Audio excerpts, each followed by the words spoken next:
Welcome to Pretty Lies and Alibis. Let's seek the truth and travel the long road to justice together. What you know, Alibis, happy Friday to you. Hope you're having a good one. Wanted to come on and finally catch up on like the day this is released. I've been pre-recording pretty much all week because my dad had surgery and thank you guys for all the well wishes. He sat and read them while he was in the hospital overnight and was blown away just at how far and wide people are that listen to this. He couldn't believe it. His artery in his leg was clogged like 95%. So they got, did like little plumbing work. He's all set. So I'm a little late thanking some people who donated this week. Want to give a big thank you to Jody and Rebecca, Kathy, Frederick, Kelly, Patricia, Allison, and Laura. So those went right into the Boise Trial Travel Fund. So your generosity is very much appreciated. And had a few people reach out to tell me the difference between a priesthood and a patriarchal blessing.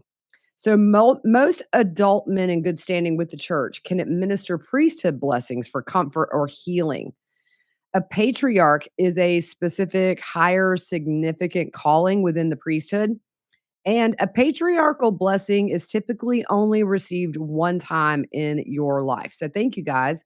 I'm learning every day about this case, doing this, and also about the LDS religion. So thank you guys for keeping me up to date when I can make it clear for other people who may not know. All right, song fact of the day. Stevie Nicks, one of my favorites, as you know, actually wearing my shirt today. She wrote Landslide in 1973 during a 3-month stay in Aspen, Colorado, while her then boyfriend, Lindsey Buckingham, was working. Their first record was a flop, didn't do much at all. And she felt like her world was just kind of falling apart. And while surrounded by the snow covered hills, she reflected upon her life and considered whether or not she would continue to make music. And also whether or not she would continue her relationship with Lindsay. A part of this song also is about her dad. He was having surgery the day after she wrote this. And when she did the VH1 Live, she opened it up by saying, "This is for you, Daddy," which is just so sweet. She said, "I realized then that everything could tumble. And when you're in Colorado and you're surrounded by these incredible mountains, you think avalanche. It meant the whole world could tumble around us and the landslide would bring you down. And when you're in that kind of a snow-covered surrounding place, you don't just go out and yell because the whole mountain could come down on you. I feel like a little child, unable to make a real substantial decision. And we were talking about our lives, the rest of our lives." She wrote that song in 5 minutes. I believe she was sitting on the floor of her friend's cabin with a guitar. Crazy. All right, so I've had some requests for some Chatty Potter graphics, and if you remember, Chad said he felt like Harry Potter in the cupboard under the stairs. So there's Chatty Potter. I'm gonna tell you guys, y'all should be thankful this is a or family friendly podcast, I guess you could say. Not something you want to necessarily like listen with your 5-year-old with, but I had like a million wand jokes, I'm just gonna say, and I didn't do them, so I was tempted. One more, if you remember, Chad was using the seer stone to get these revelations. So we have Chatty Potter and the seer stone. I'll put these up in the link in the description for you guys that are not watching on YouTube. You guys can see Chatty Potter. All right, so we're going to keep going here. We are at December the 9th. The last episode, remember, Ian had written this huge document of things that he had learned in the very, very short time he had been married to Melanice. December 9th, Kay emails Detective Moffat and asks if there's any word on JJ's medication being refilled. She also says she's been in contact with Arizona and Idaho authorities with hers and Larry's concerns for JJ.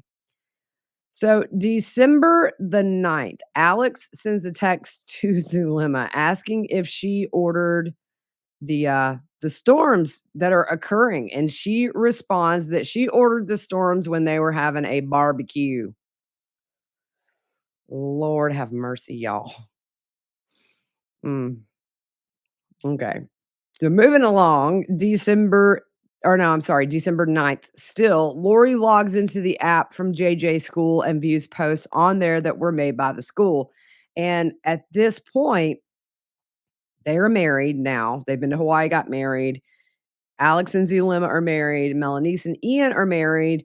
They've had the welfare check and the search warrant at those townhomes. So clearly, Lori knows they're on to them. And I think there was maybe one time she logged on where there wasn't something kind of surrounding that timeline. But this, you have to wonder, was she looking to see if there was any chatter among staff or anybody, families about JJ? December 10th. Alex asked Chad to give him a blessing because he was having a bad attack and he couldn't breathe. So, back in Hawaii, a resident on the island told Justin Lum from Fox 10 Phoenix, awesome Justin Lum, who, by the way, is going to be on that Netflix special September 14th. Can't wait to see him on there. They told Justin that Lori and Chad had moved into their condo around this time in Princeville, Hawaii, in a gated community on a golf course. Justin said he was told Lori and Chad were seen hanging by the pool a few times, but not seen much other than that. So just on a price scale, because Hawaii's super expensive, the condo was a 3-bedroom, 3-bath, 1,700 square foot. The listing price was almost $718,000. Rent was around $3,000 to $4,000 a month. And I'll put this picture also up on the drive for you guys to see. So you can see where they were living in December.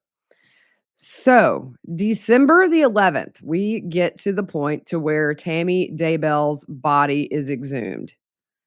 Um, Employees with city parks arrived around 6 a.m. to prepare. And in attendance, aside from investigators, were the county attorneys, sheriff from Idaho, sheriff from Utah, coroner's assistants, and a funeral director. Witnesses arrived at 3:30 a.m. and then they exhumed her body for autopsy. This picture that's up, I found this on online. The Daily Mail had taken these.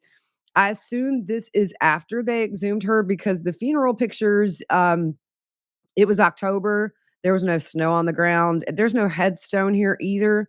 So I'm assuming these pictures are when, from after she was reburied. So they completed that autopsy and she was reburied around 2:30 p.m. that day. I believe I learned that on Shane Bishop, who is a Dateline producer. He tweets out little facts during the Dateline episodes, all very interesting stuff. I believe that's where I got that from. Chad called Tammy's sister Samantha at some point and asked if they knew anything about Tammy being exhumed, and they did not. We've heard that it was Chad who told Alex they were exhuming her body.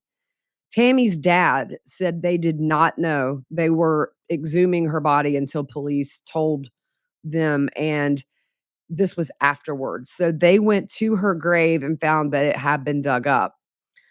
And what's interesting, and normally I don't put stuff up unless I can totally verify it, but this has been pretty much all but confirmed from what I can tell. There was a post on a Reddit forum that was titled Grief Support. So it's a place where you can go and it's all, people about grief that allegedly came from Emma Daybell, which is Chad's daughter. And the post says, exhuming body without family permission. My mother passed away October 19th, 2019.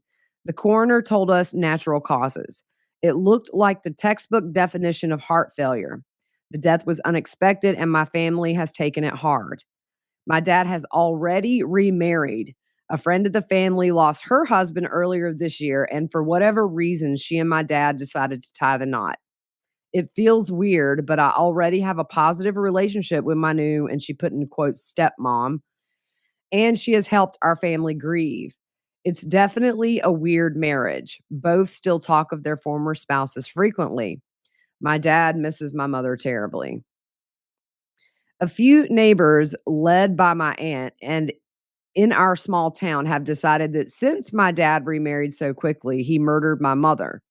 This started out as a benign, though hurtful rumor. It has escalated to the point, however, that they exhumed my mom's body for an autopsy. The family had no warning. We went to visit her grave and her body had been dug up.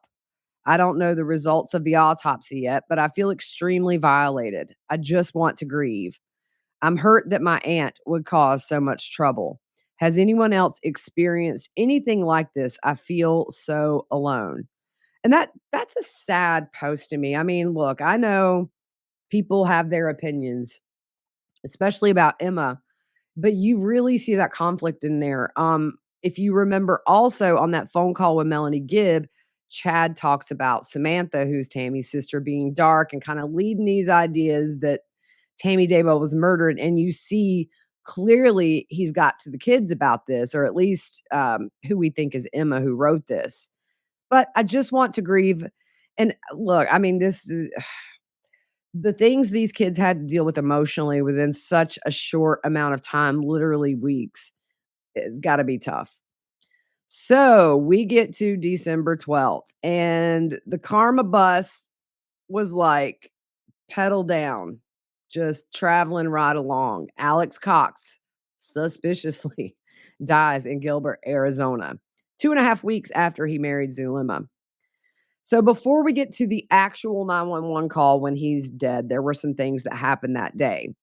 Chad sends Alex a text asking how he's doing, and Alex says he is winded every time he stands up and his resting pulse is 100. So at 11:53 a.m., Alex says, I feel like the poison from the spear in the heart has done some residual damage. Chad tells Alex that he paid the bills on the Rexburg house, and Alex said he was just going to let it go along with all of his stuff. Remember, at this point, Chad and Lori are in Hawaii. Also, before his death, he received a priesthood blessing over the phone from Chad. At 12:15 p.m., Melanese calls Alex, and she told Nate Eaton from East Idaho News that she was telling Alex she would meet him halfway between Idaho and Arizona to bring some of his things to him. And he tells her to wait because he isn't feeling good. She also said Alex gave her marriage advice that morning, and she wrote it down. um, sorry, y'all. Lost my place. Okay, so at 12:38 p.m., Alex calls Chad. 12:47 p.m., Alex texts Melanese. That's a big no-go on your stuff. Just buy a new computer. They don't give it back to you. They're holding it for leverage until you help them, so just write it off. Her computer was seized in that search warrant in Rexburg, so that's what they're talking about. And at some point, Lori calls Zulema and tells her to check on Alex. So she calls him and he says, I can't breathe. I'm having a hard time breathing. Zulema calls her son who is home, and he said Alex was not doing well. Zulema tells him to call 911. So we don't know at what point he finds Alex on the floor in relation to when Zulema told him to call 911. But I'm going to tell you right now, all these calls between Alex and Chad, and then Lori calling to say check on Alex, and then the poison in my heart.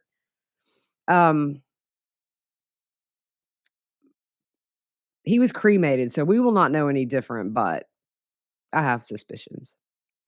Investigators note the last activity on Alex's phone was a call to Chad and Lori on the Raphael number. Other than that, there's very little communication from Alex. What's weird about the day he dies, other than the fact that Tammy Daybell had been exhumed, this was the date of the all agency meeting to talk about the case. And at the end of the meeting, Gilbert PD was informed Alex had been the subject of a 911 call, and the detective later learned that Alex had died.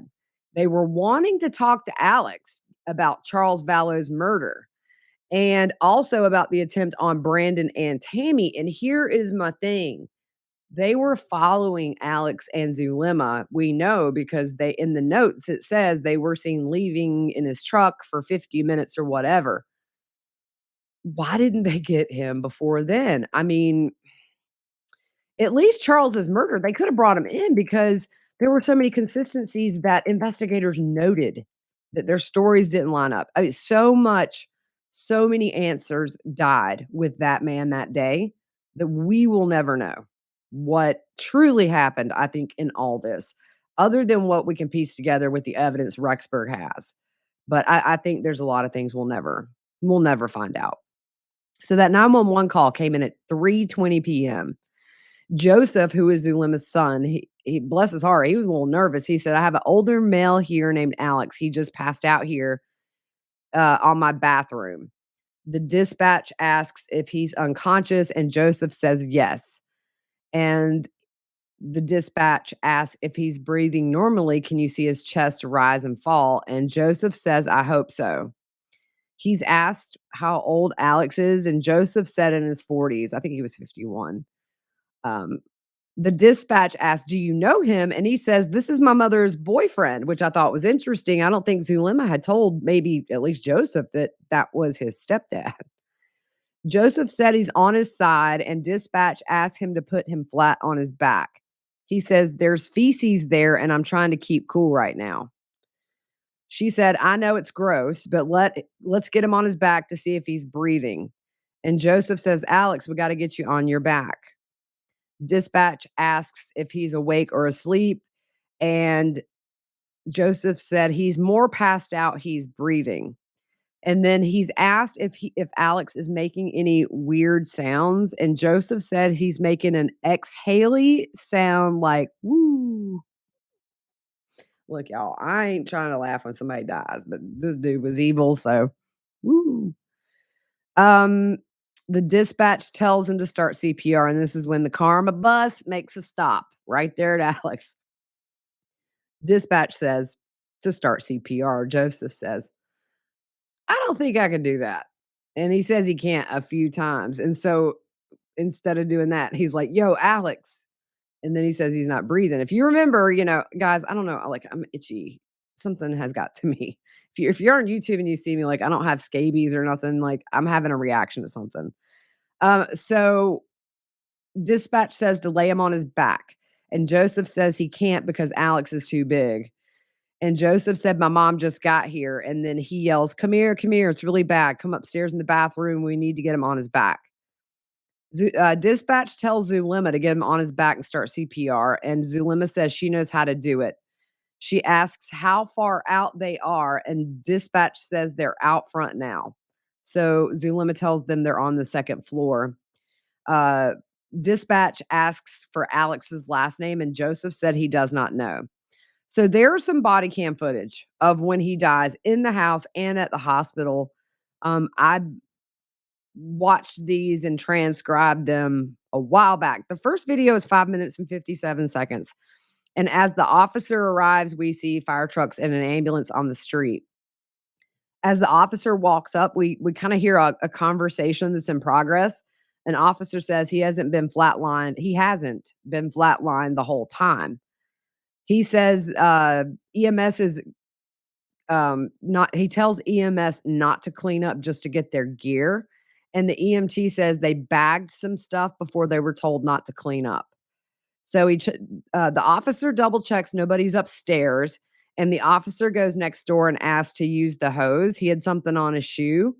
So I think maybe he stepped in something in the bathroom where Alex was. Mm.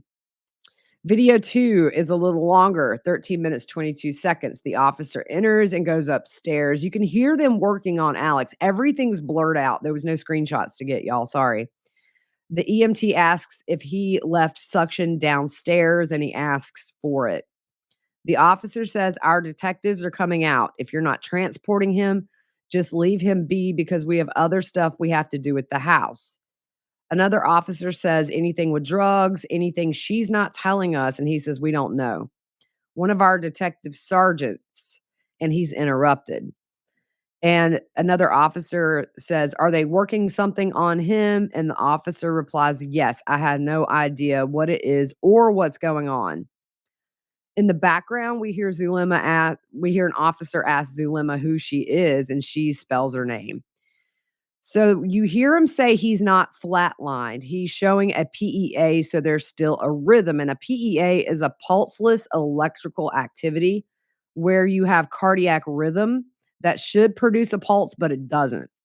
This is found actually in 55% of people in cardiac arrest, and he is not responsive to the paddles to shock him.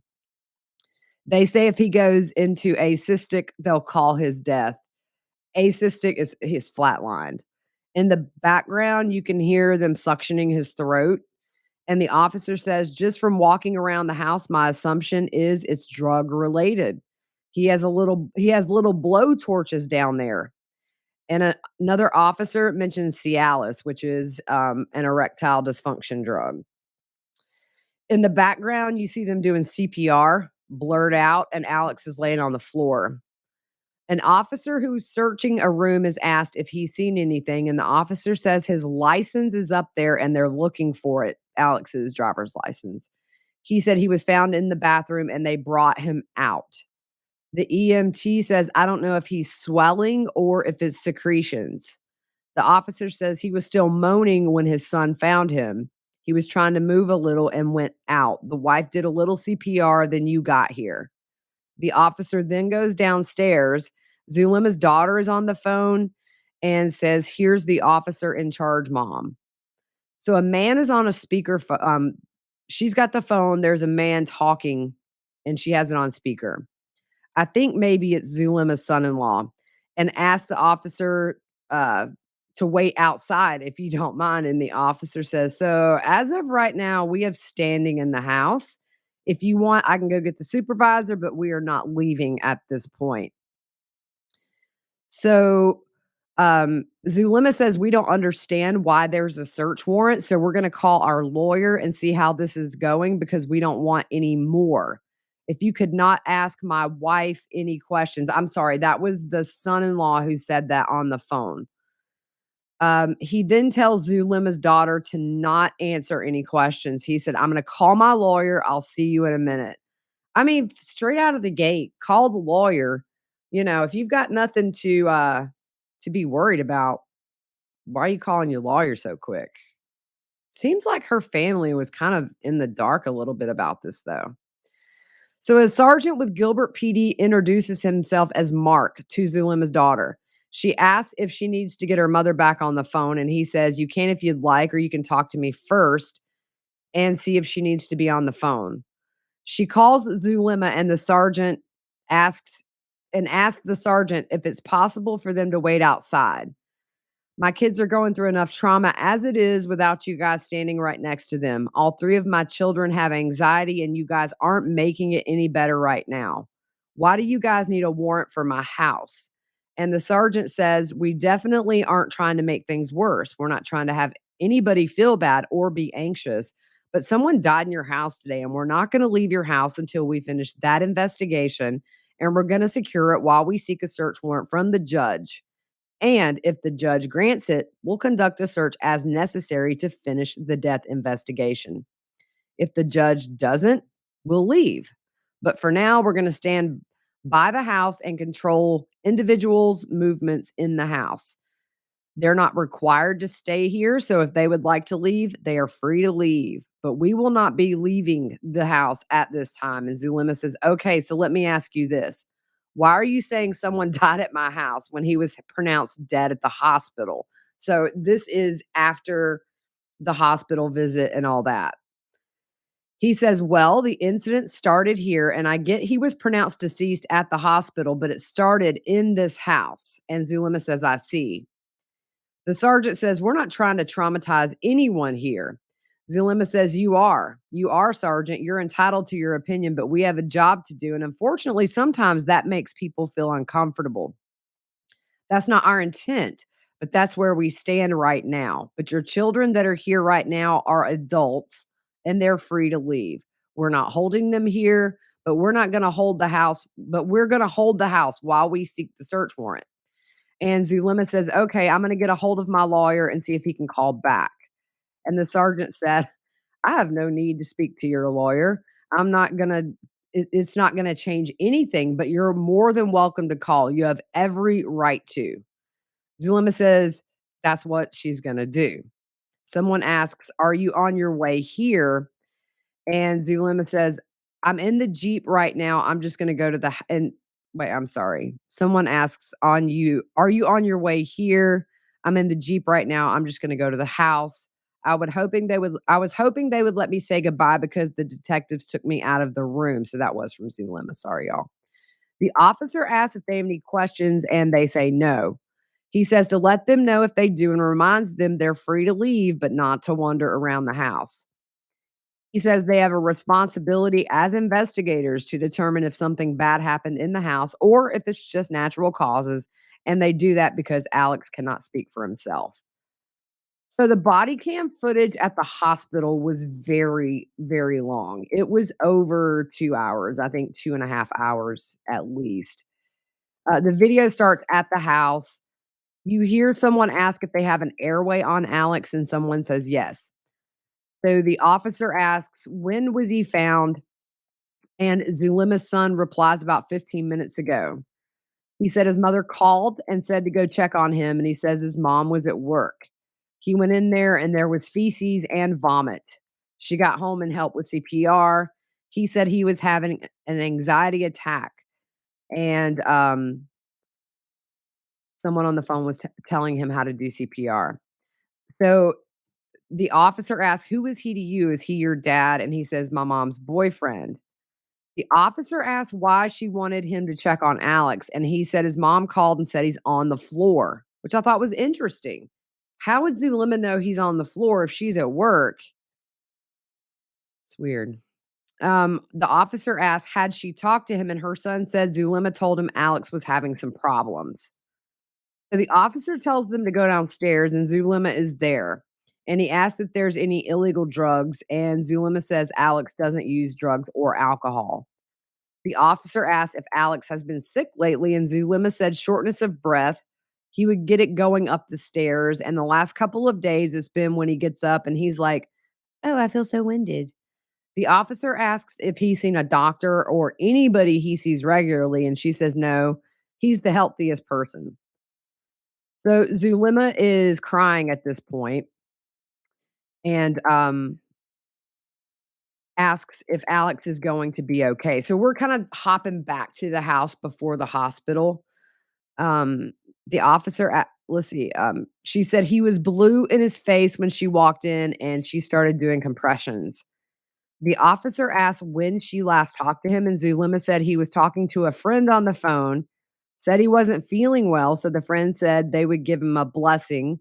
And her friends texted her and said, "You better get home now. He's not doing well. He's on the ground in the bathroom."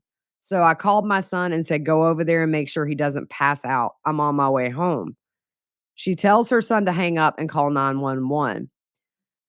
Here's my question. I wonder if this blessing was like a FaceTime, because how would they know where Alex is in the house and that he was on the floor unless Alex said, "I'm on the floor"? I just thought it was weird. So the officer asked if she knew when the blessing was, and she checks her phone and says it was at 3:18. Zulema called her son though at 3:15. They asked how the friends knew he was in trouble, and Zulema said he was talking to Joseph, but Joseph said no, he was passed out, mom. Man, this poor kid. He's young. You could hear the stress in his voice. You have to live with this for the rest of his life too. So the officer updates Zulema that Alex does not have a pulse right now and is not breathing. They're doing compressions, giving him medications, trying to restart his heart, but they tell her he's in extremely critical condition. Joseph again says there was feces in there, and 911 told him to roll him on his back. Um, the officer asked Joseph if he moved anything away from or off of Alex, and he said no, that his mom rolled Alex onto his back from his right side. Zulema said she straddled him to start compressions. So the officer asked if there's any friends or family they need to call, and Zulema says She needs to call Kara, who is her daughter, and the officer offers to make that call. Zulema said he could. So he comes back and said she isn't answering, and Zulema says she's at work, and so she'll text her herself. But this point, the video switches over to the emergency room. You can still hear them doing CPR and using the breathing tube, and they're giving him epinephrine. Excuse me. So here's the thing. At this point, like, you have to want they are going to very extreme measures. They try for a very long time to resuscitate Alex when really it seemed he was dead and, for quite a while. I'm sure a lot of that had to do with the fact that they really, knew Alex was in up to his eyeballs in this. Um, so then let's see. Sorry, my mouse died, so I'm having to use my little arrow button.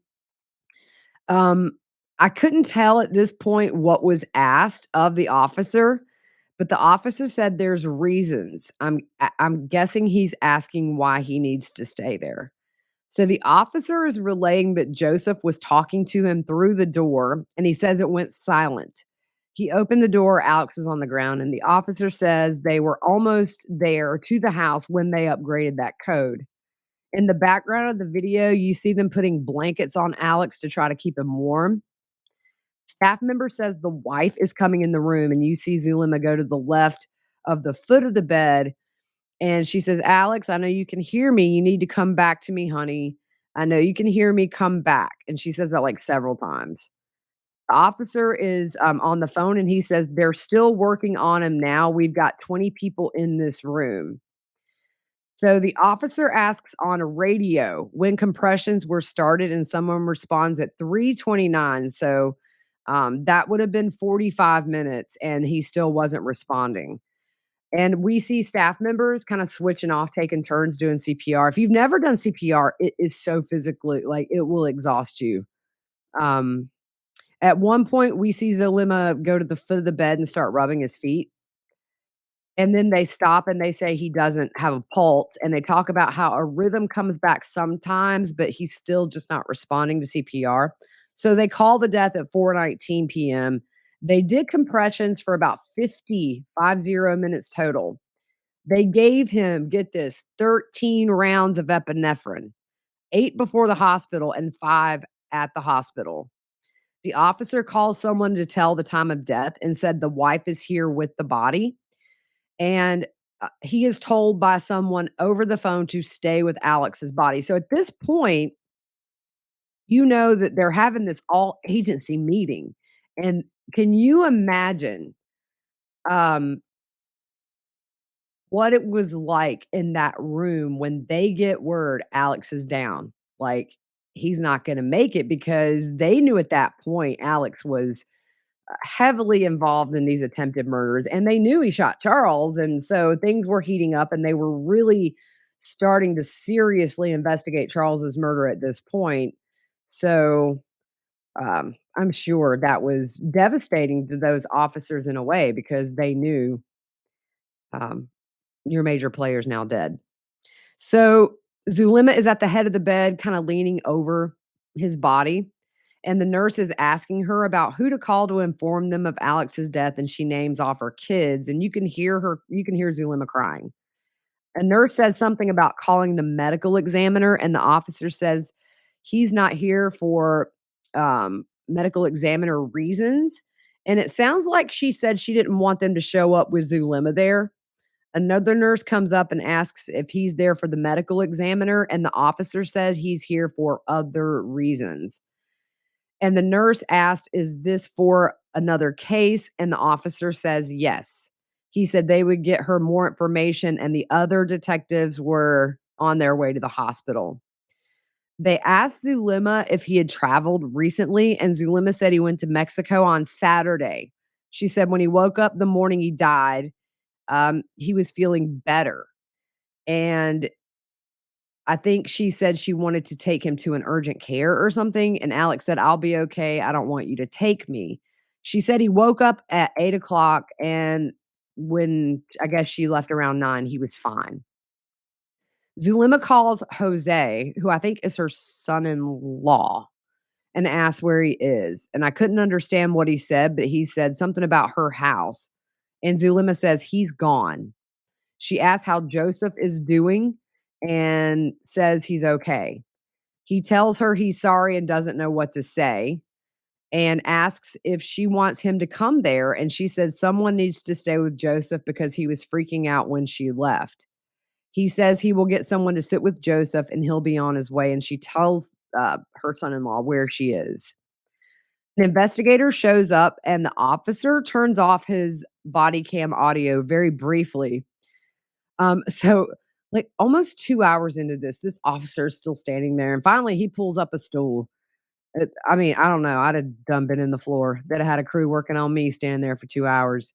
A medical staff member comes in asking for the cart because they need it. And he asks if he can wait a bit because once he gets direction, when the investigator comes of what to do, he'll let him know.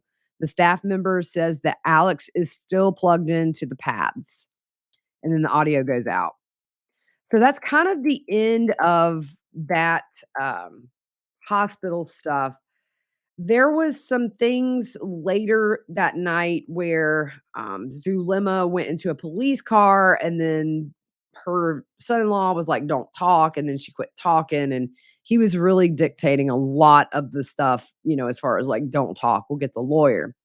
Melanie Gibb told Nate Eaton that her bishop called her asking why there were cop cars around Alex and Zulema's house, so she explained a few things to him, and he was the one that called her back and told her that Alex was dead. Um, at some point after his death, his mom, Janice, is notified, and she did not know he was back in Arizona or that he had gotten married. This was a couple of days, I believe, after his death. So on December 13th, in an email between investigators, it says he is deceased as of 4:19 yesterday. He was found with labor breathing, unresponsive at his shared residence with Zulema. Zulema and her family refused to provide statements, but they did talk to initial officers. And then in the email, they say, "This is the case that keeps on giving." Also on the 13th, Chad's daughter, Emma, and her husband, Joseph, are interviewed by Detective Dave Hope, I believe at the school where Emma works at. Also on this day, there's an email from JJ's school that says they're overwhelmed by all of this and they're emotional and they know Lori lied to them and they were brought into this nightmare situation. At this point, the school was worried that Lori herself may show up with her crazy self. And a staff member says, "Are you confident we're safe? Should we be doing anything different?" Individuals are scared due to her irrational behavior and doomsday talk. The investigator assures them that Lori is in Hawaii.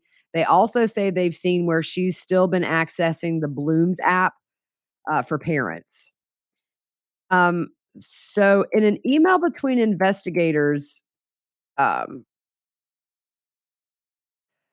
they said that one of the investigators says he spoke with Ian that evening and said that Chad and Lori called Melanice and told her that Rexburg PD had contacted two of his kids and threatened to exhume Tammy's body.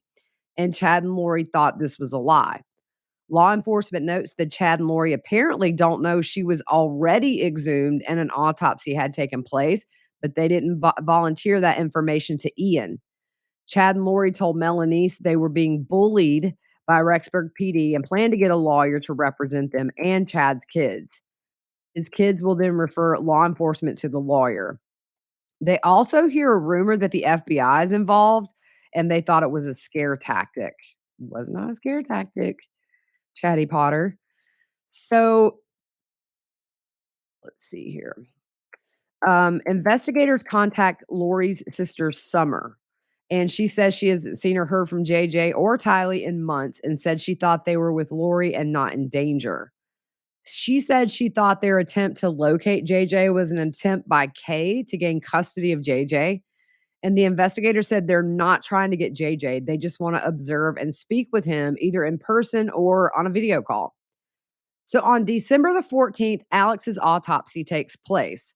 They collect a blood clot and major case prints from Alex, which They will be using that DNA probably right now at this very moment. This DNA stuff's being tested. So the autopsy started at 8:07 a.m. Rexburg PD and the FBI were in attendance. So the disclaimer on the autopsy report says, as with all death investigations, opinions expressed herein are amendable to change should new, reliable, and pertinent information come to light. Let's hope that's the case. Cause of death, bilateral lung clots. That means clots in both lungs. Contributing cause of death was what they call hardening of the arteries and hypertensive cardiac disease, but it was ruled, as we know, natural causes. The left side was worse of the lungs. He had a benign mass on his liver, a polyp in his stomach, an enlarged prostate, which is usually age related. Toxicology was negative. Zulema said he wasn't taking any medications, although he went to Mexico to get medications. So that makes no sense. He had Narcan in his system, but this is very normal when you come up on a scene where somebody's just unexplainably in the floor unconscious in case it is drug overdose related.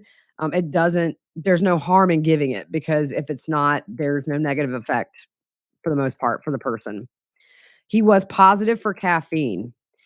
And so Janice, let's see, it says, actually, Dr. Burton Bentley II told East Idaho News, people who form clots usually have a reason.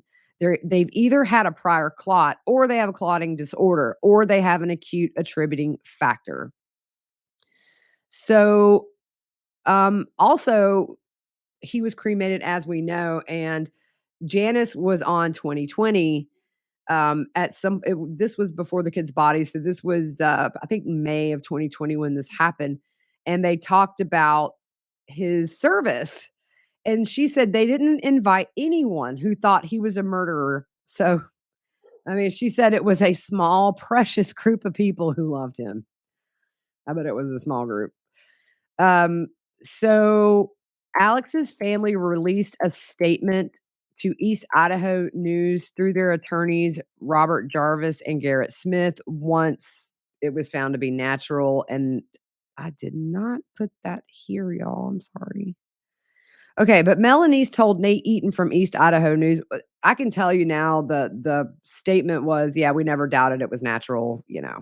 Alex was perfect, essentially.